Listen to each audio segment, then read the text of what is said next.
Bismillahirrahmanirrahim. Assalamualaikum warahmatullahi wabarakatuh. Alhamdulillah wassalatu wassalamu ala Rasulillah wa ala alihi wa sahbihi wa mawalah wa la hawla wa la quwata illa billahi wa ba'du. Alhamdulillah, di pagi menjelang siang ini kembali kita bisa duduk bertalabul ilmi di Masjid Nidaul Ilmi, dan pembahasan di pagi ini kita akan membahas beberapa ucapan dari ulama-ulama salaf tentang bahaya dari sebuah dosa. Ma'asyiral muslimat yang dimuliakan Allah Subhanahu wa taala. Kita tahu bahwa saya, ibu atau siapapun tidak mungkin terlepas dari dosa. Tidak ada satupun manusia yang lepas dari dosa. Karena yang maksum itu hanya Nabi sallallahu alaihi wa ala alihi wasallam. Bahkan kalaupun seandainya Rasul melakukan dosa, seandainya, maka Allah Subhanahu wa taala telah mengampuni dosanya yang sedang, yang telah, dan yang akan datang. Tetapi umatnya tentu tidak demikian. Umatnya Nabi SAW pasti tersentuh dengan dosa, baik dosa kecil ataupun dosa besar. Dan dosa itu selain daripada akan dicatat oleh malaikat Raqib dan Atid, lebih daripada itu dosa ini akan membuat titik hitam dalam hati. Satu kali dosa kita lakukan, satu titik hitam menempel dalam hati. Dua kali dosa yang kita lakukan, dua kali pula titik hitam yang kita akan rasakan dalam hati. Sampai akhirnya ketika banyak dosa kita lakukan, maka hati ini akan menghitam dan mengeras. Ketika hati ini mengeras, maka akan susah dapat hidayah dan juga taufik dari Allah Subhanahu wa taala. Ada beberapa perkataan ulama salaf yang menjelaskan kepada kita tentang bahaya dan pengaruh sebuah dosa yang mengerikan. Di antaranya perkataan Al-Fudail ibn Iyad rahimahullahu ta'ala, ulama yang sangat terkemuka dan ulama seorang yang zahid, abid, dan juga alim. Beliau mengatakan dalam kitab Dhammul Hawa karya Ibnu Jauzi rahimahullahu ta'ala, kata Fudail ibn Iyad rahimahullahu ta'ala, inni la'asillaha fa'arifu dhalika fi khuluqi dabbati wa jariyati. Kata Fudail ibn Iyad rahimahullahu ta'ala, aku pernah melakukan maksiat kepada Allah. Kata Fudail, aku pernah melakukan maksiat kepada Allah, dan aku juga tahu pengaruhnya terdapat pada akhlak binatang tungganganku dan budak yang aku pelihara. Lihat bu, pengaruh dosa ini bisa kemana-mana. Sampai kata Fudail ibn Iyad, pengaruh dosa yang dia lakukan itu berpengaruh kepada kendaraan dan berpengaruh kepada budak yang ada di sekitarnya. Artinya kalau seandainya saya, ibu, melakukan sebuah dosa, itu akan mempengaruhi kendaraan. Boleh jadi mogok-mogokan, nasi bolak-balik saja ke bengkel, cepat rusak.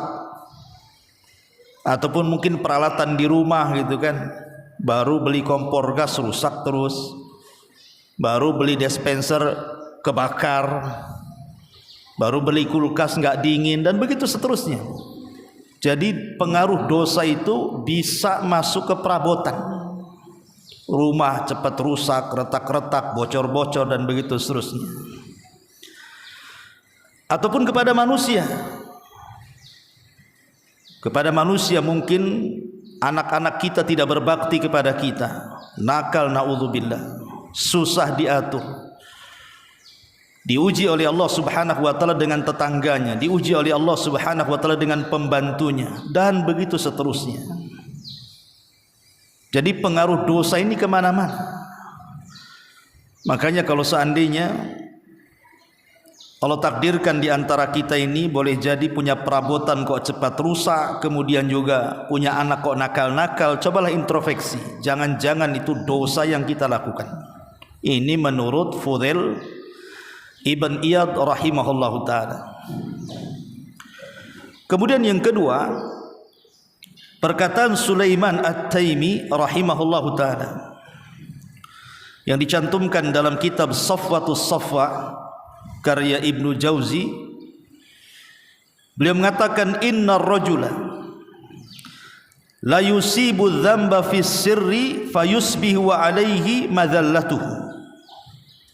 Kata Sulaiman At-Taimi rahimahullah ta'ala mengatakan, innar rajula, terkadang seseorang la yusiba dzamba, melakukan sebuah dosa fi sirri, tidak terang-terangan, dosa yang disembunyikan yang tidak ada yang tahu kecuali dia dengan Allah Subhanahu wa taala. Fayusbihu wa alaihi madallatuhu, rupanya Allah Subhanahu wa taala jadikan orang yang melakukan dosa yang tidak terang-terangan itu mendapatkan kehinaan. Mendapatkan kehinaan dari Allah Azza wa Jalla. Boleh jadi mungkin dicaci maki orang, digibah orang, dihina orang, direndahkan orang. Ada saja ucapan-ucapan orang yang tidak enak kepada kita. Itulah pengaruh dosa. Padahal dosa itu tidak ada yang tahu kecuali dia dengan Allah saja. Tapi dengan itu Allah Subhanahu wa taala justru merendahkan kita di hadapannya dan di hadapan makhluknya. Ini di dunia, Bu. Apalagi di akhirat jelas. Kata Nabi SAW, nanti pada hari kiamat akan ada orang yang datang menghadap Allah membawa pahala sebesar gunung Tihama. Gunung Tihama ini besar, gunung terbesar kedua setelah Uhud. Tiba-tiba ketika dihadapkan di hadapan Allah, hilang pahalanya. Tidak ada satupun pahala yang tersisa. Kemudian sahabat bertanya, kok bisa wahai Rasul, orang yang terang-terangan jelas-jelas mau pahala besar ke hadapan Allah, ketika berhadapan dengan Allah, Allah gugurkan semua dosanya. Maka Nabi SAW berikan alasan, ya karena orang itu idza khalau bimaharimillahi tahakuha. Kalau dia sedang bersendirian, tidak ada yang tahu kecuali dengan dia dengan Allah, dia pun bermaksiat dengan tidak terang-terangan. Naudzubillah. Lihat bagaimana pengaruh dosa menurut Sulaiman At-Taimi rahimahullahu ta'ala. Kemudian juga yang ketiga, perkataan Ka'ab al-Akhbar. Ka'ab al-Akhbar seorang mantan dari pendeta Nasrani yang masuk Islam di zaman Umar, kemudian menjadi orang saleh dan alim. Apa kata Ka'ab al-Akhbar ini? Innama tazalzalal ardu idza umila fiha bil ma'asi fatara'ada khawfan min rabbi jalla jalaluhu an yattali'a 'alaiha. Kata Ka'ab al-Akhbar yang dinukilkan dalam kitab Al-Uqubat karya Imam Ibnu Abi Dunya rahimahullahu ta'ala, kata beliau, innama tazalzal al-ardu, sesungguhnya bumi ini terkadang digempakan oleh Allah. Idza umila fiha, kalau di atas bumi ini banyak sekali pelaku-pelaku bil ma'asi, yang melakukan maksiat. Fatara'ada khaufan min rabbil minar rabbi jalla jalaluhu, maka bumi pun bergoncang karena takut. Takut dengan Allah Subhanahu wa taala. An yattali 'alaiha, untuk ditampakkan di hadapannya. Karena nanti bumi itu kan pada hari kiamat akan bersaksi. Idza zulzilatil ardu zilzalaha wa akhrajatil ardu athqalaha wa qala al insanu ma laha yauma idzin tuhadditsu akhbaraha. Yauma idzin tuhadditsu akhbaraha. Pada hari itu bumi akan menghabarkan manusia-manusia yang pernah menginjaknya kelak pada hari kiamat. Jadi bumi akan menghabarkan si fulan bermaksiat di tempat ini hari ini jam sekian, semua akan dihabarkan bumi. Itu di akhirat tuh. Karena bumi ini makhluk Allah Subhanahu wa taala. Kalau Allah Subhanahu wa taala perintahkan bumi ini untuk bergoncang, maka dia bergoncang karena dia tentara di tentara Allah Subhanahu wa taala. Kapanpun Allah mau untuk digempakan, dia bisa gempa. Lah kata Ka'ab al-Akhbar, apabila terjadi gempa itu hakikatnya karena banyak maksiat di atasnya.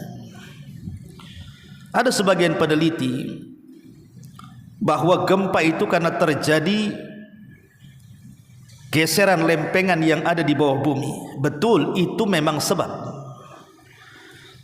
terjadi gempa, entah vulkanik, entah tektonik, entah apa nama gempa itu, dengan kekuatan yang beragam, yang bisa mengakibatkan tsunami, gempa bumi, bergesernya bumi dan begitu seterusnya. Memang sebabnya ada, salah satunya adalah bergesernya lempengan. Tapi perlu diketahui bahwa lempengan itu ada yang menciptakan dan ada yang menggeser, tidak mungkin bergeser sendiri. Makanya kita tidak boleh kemudian menasabkan 100% kepada sebab saja, tapi ada musababnya. Ada yang membuat sebab itu. Siapa yang membuat sebab itu? Ya Allah. Dan kenapa Allah Subhanahu wa taala menggeser-geser lempengan kemudian sampai terjadi gempa? Tidak lain dan bukan karena kemurkaannya. Kenapa Allah murka? Tidaklah Allah murka kecuali karena kemaksiatan kita. Makanya bumi saja merasa takut kalau sudah banyak maksiat di atasnya, makanya dia kemudian menggoyangkan dirinya.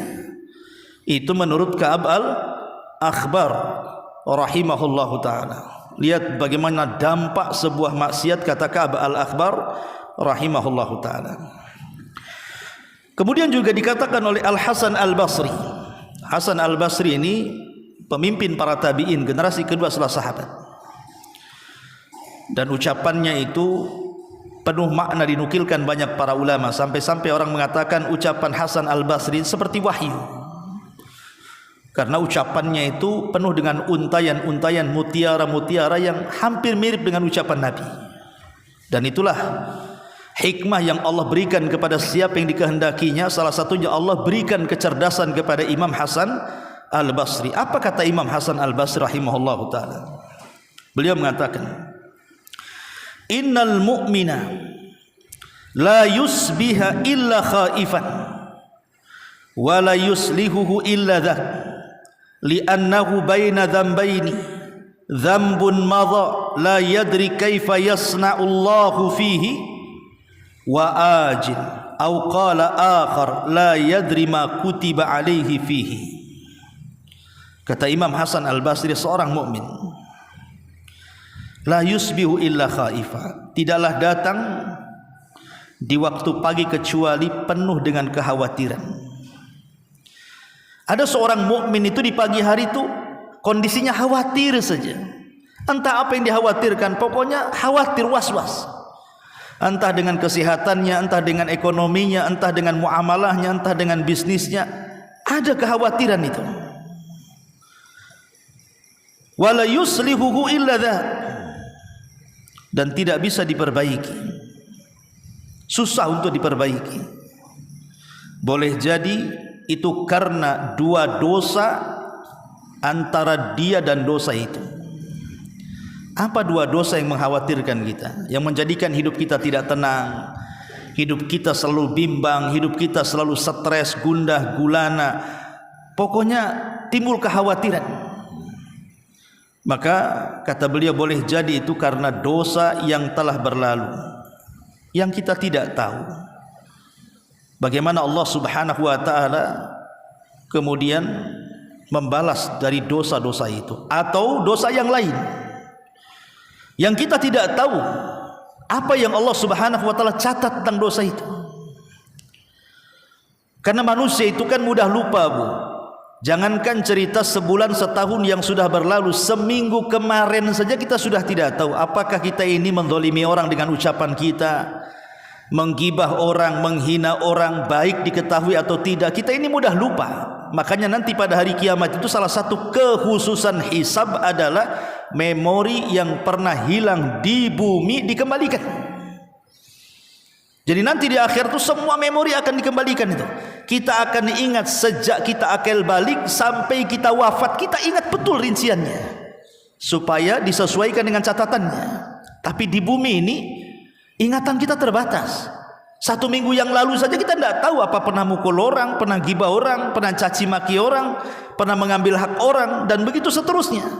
Lah itulah yang kemudian boleh jadi kalau seandainya Allah timpakan banyak masalah, yang terkadang masalah itu tidak tahu sumbernya dari mana, tahu-tahu bimbang saja hidup ini, boleh jadi karena 2 dosa yang pernah kita lakukan. Dosa yang pernah kita lakukan dan kita tidak tahu bagaimana Allah membalasnya, atau dosa yang lain yang Allah catat dan kita tidak tahu. Na'udzubillah. Ya. Karena dosa itu punya pengaruh, Bu. Jangan salah. Dosa itu ada pengaruhnya. Ini kata Imam Hasan Al-Basri rahimahullahu taala. Kemudian juga perkataan Abdullah bin Mas'ud radhiyallahu anhu, seorang sahabat. Abdullah bin Mas'ud ma'ruf as-sabiqun al-awwalun, sahabat yang mula-mula masuk Islam dan pakar Quran.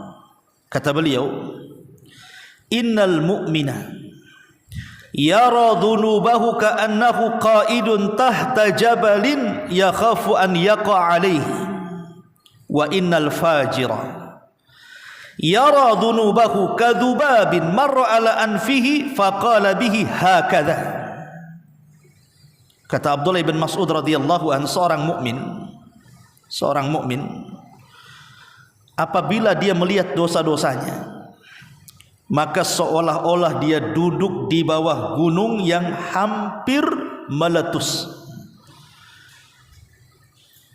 Kira-kira kalau seandainya ibu duduk di bawah gunung atau di bawah gedung yang akan roboh, kira-kira apa yang ibu lakukan?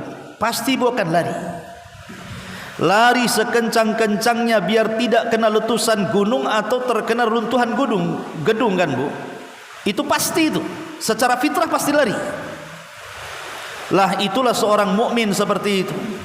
Jadi seorang mukmin itu kalau melihat dosa dia akan lari sekencang-kencangnya.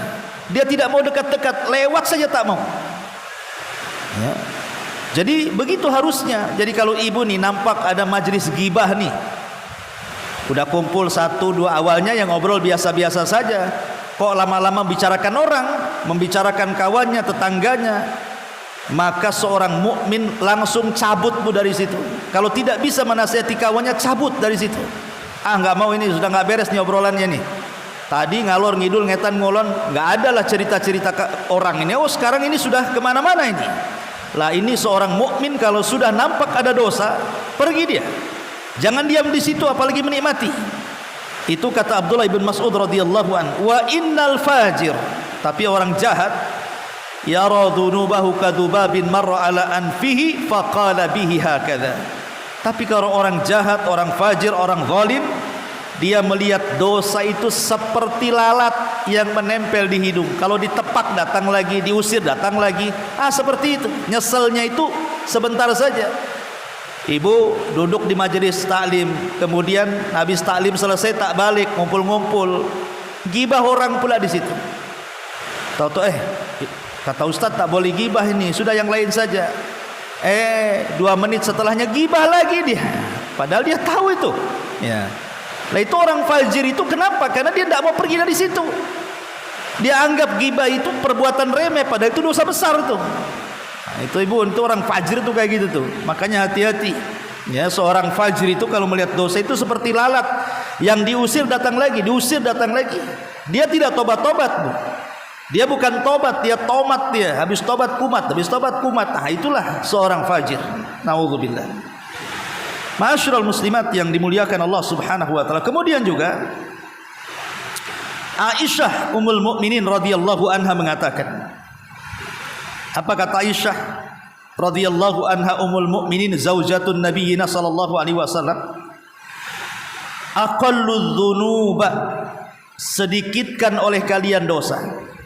Kata Aisyah, aqalludz dzunuba, sedikitkan oleh kalian melakukan dosa. Fa innakum lan talqawullaha bi syai'in afdala min qillati adz-dzunub. Karena sesungguhnya kalian pasti akan berjumpa dengan Allah. Ingat, sedikitkan dosa karena kalian pasti akan berjumpa dengan Allah. Dan seafdol-afdolnya manusia yang berjumpa dengan Allah adalah yang paling sedikit dosanya. Kata Aisyah, sedikitkan perbuatan dosa karena kalian akan berjumpa dengan Allah. Dan seutama-utama perjumpaan hamba dengan Allah adalah yang paling sedikit dosanya. Kenapa? Karena kalau sudah banyak dosa, kita lihat kemurkaan Allah di bumi saja sedemikian luar biasa, macam mana di akhirat? Kalau Allah marah saja di dunia, lautan bisa menguap ke daratan, gunung bisa dihancurkan, bumi bisa digempakan, langit bisa diruntuhkan. Itu di bumi itu. Kalau Allah sudah murka itu semua bisa hancur. Apalagi kalau jelas-jelas di akhirat kita berjumpa dengan Allah dengan segudang dosa, naudzubillah. Makanya kalau perkataan Aisyah radhiyallahu anha mengatakan seperti itu sudah wajar. Aqalludz dzunub, jangan perbanyak dosa karena kalian akan berjumpa dengan Allah Subhanahu wa taala. Ma'asyiral muslimat yang dimuliakan Allah Subhanahu wa taala. Makanya kenapa Umar bin Khattab radhiyallahu anhu satu hari pernah terjadi gempa di kota Madinah. Ya tidak seperti sekarang lah gempanya itu, enggak ya, macam lini lah, getar-getar bumi itu. Maka Umar mengatakan, kalau sampai ada gempa 2 kali, saya tidak akan seatap dengan kalian, katanya. Itu baru satu gempa. Umar mengatakan seperti itu. Kalau sampai ada gempa susulan, aku tidak akan seatap dengan kalian. Bertakwalah kalian kepada Allah. Umar paham bahwa tidaklah bumi digempakan kecuali karena kemarahan Allah, dan tidak mungkin ujug-ujug Allah marah kecuali karena dosa yang dilakukan hamba kepadanya. Makanya Umar mengatakan, kalau sampai ada gempa susulan, jangan harap saya seatap dengan kalian. Berarti ini karena dosa yang kalian lakukan. Begitulah rasa takut para ulama salaf tentang dosa. Sampai Muhammad ibn Sirin, seorang ulama tabi'in, ma'ruf Muhammad ibn Sirin itu, saking takutnya dengan dosa, dia itu seorang pembisnis, Bu. Pembisnis, namanya pembisnis besar itu biasanya dia punya cara pandang ke depan yang akan menghasilkan bagi usahanya. Itu seorang pembisnis biasa, apalagi yang sudah jatuh bangun, seorang bisnis itu pasti akan melihat peluang. Maka satu hari Muhammad ibn Sirin ini melihat peluang bahwa di pasar itu kelangkaan minyak goreng, minyak zaitun, minyak goreng, sehingga dia kumpulkan semua modalnya. Jadi dikumpulkan semua modalnya, Bu. Kemudian dia pun kulaan minyak sebanyak-banyaknya, karena dia sudah paham ini peluang jual minyak ini pasti akan menguntungkan. Setelah dibeli semuanya minyak goreng itu, ya, besoknya mau dipasarkan, Bu, Allah takdirkan ada beberapa bangkai tikus yang ada di minyak itu, entah jatuh dari mana. Ada beberapa bangkai tikus mengenai semua minyaknya. Apa kata Rasul? Kalau ada bangkai tikus kemudian jatuh di minyak yang mencair, maka buang. Tapi kalau bangkai tikus itu jatuh ke minyak yang sifatnya jamad, seperti mentega. Mentega itu kan jamad, ya, bukan cair dia. Dia membeku, maka cukup dibuang dari bangkai yang terletak di situ. Jadi dibuang saja. Pamannya, oh di atasnya berarti bisa dibelah jadi 2. Yang atas dibuang, yang bawah bisa dipakai, kata Nabi. Tapi kalau jatuh ke cairan, maka dibuang, kata Rasul. Bayangkan minyak sebanyak-banyak itu, Bu, itu dituangkan sama Muhammad ibn Sirin sampai bangkrut gara-gara menghamalkan hadis Nabi SAW. Akhirnya dia bangkrut, tapi dia memilih untuk dibuang daripada dijual, walaupun sudah jelas-jelas untungnya, Bu. Oh, kalau ibu di posisi Muhammad ibn Sirin, tinggal dibuang aja lah tikusnya, dijual lagi kan, Bu. Siapa yang tahu? Itu kalau kita tidak pernah warok masalahnya. Tapi Muhammad ibn Sirin rela bangkrut karena takut bermaksiat kepada Allah Azza wa Jalla. Sebab kalau dijual menabrak larangan Rasul. Begitu takutnya para ulama, Bu, ya, terhadap dosa itu luar biasa. Nah, inilah diantara ucapan-ucapan ulama salaf. Ya. Adapun secara umum dampak melakukan dosa itu, pertama, dampak orang yang melakukan dosa itu apa saja sebenarnya? Pertama, kata para ulama, hirmanul ilmi. Ilmu akan diharamkan kepada orang itu. Walaupun dia seorang yang cerdas dalam ilmu agama, maka dia tidak akan pernah dapat hidayah. Kenapa demikian? Karena ilmu adalah cahaya, dan cahaya itu tidak akan masuk kepada hati orang-orang yang bermaksiat. Makanya Imam Malik ketika melihat Imam Syafi'i kecil belajar kitab Al-Muwatta kepadanya, kita tahu Imam Syafi'i itu muridnya Imam Malik, ya. Ketika usia belasan tahun Imam Syafi'i itu belajar kepada Imam Malik lewat rekomendasi pamannya, yang kebetulan pamannya juga tokoh di Mekah, dan juga lewat rekomendasi Gubernur Mekah. Karena kan tidak sembarang di zaman itu belajar kepada Imam Malik, harus ada rekomendasi. Dan Imam Malik kan imam dunia gitu ya. Imam Syafi'i anak kecil, susah dia belajar kepada Imam Malik. Tapi setelah tahu kecerdasan Imam Syafi'i, maka Imam Malik menerima dia sebagai muridnya.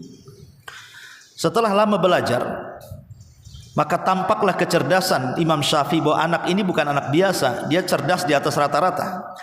Makanya Imam Malik mengatakan, ya Syafi'i, aku lihat Allah banyak menganugerahkan kelebihan dalam dirimu, katanya. Maka jangan kau padamkan kelebihan itu dengan maksiat yang kau lakukan kepada Tuhan. Apa kata Imam Malik? Wahai Syafi'i, Allah telah berikan kelebihan kepadamu berupa kecerdasan. Jangan kau haramkan kecerdasan itu. Jangan kau hilangkan kecerdasan itu karena kemaksiatan kamu kepada Rabbmu. Lihat, kenapa Imam Malik ngomong seperti itu kepada Imam Syafi'i? Persis seperti kata-kata Imam Syafi'i kepada Imam Waqi, gurunya yang lain. Apa kata Imam Syafi'i? Syakautu ila Waqi su'a hifdin fa arsyadani bi antarkil ma'asi wa'lam bi annal ilma nuran wa nurullahi la yuhda lil 'asi. Aku mengadu kepada Imam Waqi tentang buruknya hafalanku. Kemudian Imam Waqi menasihati agar aku meninggalkan kemaksiatan. Ketahuilah bahwa maksiat itu sebuah kegelapan dan ilmu itu sebuah cahaya, dan cahaya tidak mungkin bergabung dengan kegelapan. Maknanya cahaya tidak mungkin masuk ke dalam hati yang penuh dengan gelap kemaksiatan. Subhanallah. Begitulah dosa mempengaruhi ilmu. Ya. Ini yang pertama. Yang kedua, bukan hanya mempengaruhi ilmu, mempengaruhi rizki. Rizki akan dipengaruhi dengan dosa. Betapa banyak kemudian seseorang yang diluangkan, dilapangkan, dimudahkan rizkinya, tetapi hancur berantakan karena maksiat yang dilakukannya.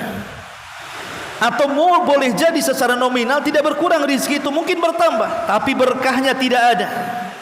Uang banyak tapi tidak merasa nyaman, rumah megah tapi tidak merasa senang, dunia di hadapannya tidak pernah merasa nyaman, ada saja masalah, hatinya dipenuhi dengan kebingungan, stres dan begitu seterusnya. Jadi bisa saja dosa itu menghalangi rizki, na'udzubillah.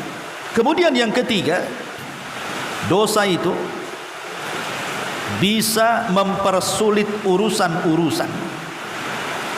Urusan apa saja Allah akan persulit. Yang mudah jadi sulit, yang sulit tambah sulit lagi. Itulah dosa. Karena makanya Allah Subhanahu wa taala mengatakan wa man yattaqillaha yaj'al lahu makhraja.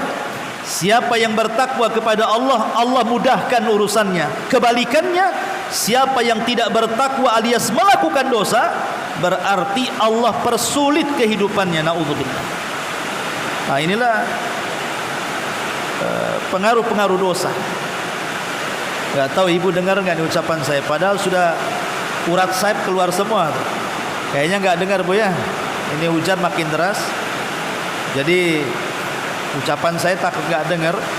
Ibu juga paling mereng-mereng itu kupingnya itu. Ngomong apa lah Ustadz nih gitu ya. Makanya kita sampai di sini saja. Subhanakallah bihamdika. Asyhadu an la ilaha illa anta astaghfiruka wa atubu ilaik. Allahu ta'ala. Assalamualaikum warahmatullahi wabarakatuh.